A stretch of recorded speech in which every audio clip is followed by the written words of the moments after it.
ശൈലജ എന്ന് പറഞ്ഞ പോലെ ഇന്നത്തെ സുവിശേഷത്തില് ഈശോ രാജസേവകന്റെ മകനെ സുഖപ്പെടുത്തുന്ന രംഗമാണ് നമ്മൾ വായിച്ചു കേട്ടത്. ഈ മകൻ ഈശോയുടെ അടുക്കിലേക്ക് വരുന്നൊന്നുമില്ല. ഈ മകന്റെ പിതാവ് ഈശോയുടെ അടുക്കിലേക്ക് വന്നിട്ട് പറയണം, എന്റെ മകൻ മരിക്കാറായി, അവൻ എങ്ങനെയും സുഖപ്പെടുത്തണം. അപ്പൊ ഈശോ പറയുകയാണ്, അടയാളങ്ങളും അത്ഭുതങ്ങളും കാണുന്നില്ലെങ്കിൽ നിങ്ങൾ ഒരിക്കലും വിശ്വസിക്കുകയില്ലല്ലോ, അല്ലെ? കണ്ടു വിശ്വസിക്കുന്ന ഒരു കാര്യത്തെ കുറിച്ചാണ് ഈശോ ഇവരോട് പറയുന്നത്. പക്ഷെ ഈ പിതാവ് വീണ്ടും മകനെ സുഖപ്പെടുത്തണം, മരിക്കും മുമ്പ് വന്ന് അവന് സുഖപ്പെടുത്തണം എന്നൊക്കെ ആവശ്യപ്പെടുമ്പോൾ ഈശോ പറയുകയാണ്, നീ പോയിക്കൊള്ളുക, അവൻ സുഖപ്പെടും എന്നൊക്കെ പറയുകയാണ്. ഈശോ ഇതിന് തൊട്ടു മുമ്പ് പറഞ്ഞത്, നിങ്ങൾ കണ്ടു വിശ്വസിക്കുന്നില്ലെങ്കിൽ, അത്ഭുതങ്ങളും അടയാളങ്ങളും കാണുന്നില്ലെങ്കിൽ നിങ്ങൾ ഒരിക്കലും വിശ്വസിക്കുകയില്ലല്ലോ എന്നൊരു കുറ്റപ്പെടുത്തല് ഈ പിതാവിനെതിരെ നടത്തുന്നു. പക്ഷെ തൊട്ടടുത്ത സെക്കൻഡില് ഈ പിതാവ് തന്നെ കാണാതെ തന്നെ വിശ്വസിച്ച് ഈശോയിൽ വിശ്വസിച്ച് തിരിച്ചു പോവുകയാണ്. അല്ലെ?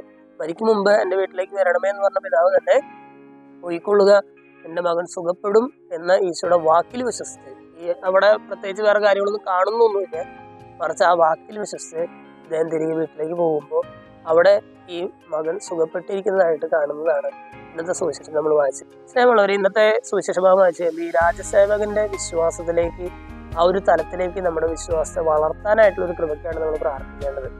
കാണാതെ തന്നെ, അടയാളങ്ങളും അത്ഭുതങ്ങളും കാണാതെ തന്നെ വിശ്വസിക്കാനുള്ള ഒരു കൃപ, അല്ലെ? ഏതെങ്കിലും ഒരാള് എന്തെങ്കിലും ഒരു ദിവസം നമ്മുടെ വിശ്വാസ ജീവിതത്തിൽ ഒരു കുറവുണ്ടെന്ന് ആരെങ്കിലും നമ്മൾ ഓർമ്മിപ്പിച്ചാൽ, അത് സത്യമാണെന്ന് തെളിഞ്ഞാൽ ആ കുറവിനെ പരിഹരിക്കാനായിട്ട് തയ്യാറാകുവാനുള്ള ഒരു കൃപ, അതിനുള്ളൊരു കൃപയ്ക്കായിട്ട് നമുക്ക് പ്രാർത്ഥിക്കാം. ദൈവം നമ്മെല്ലാവരെയും സമൃദ്ധമായിട്ട് അനുഗ്രഹിക്കും.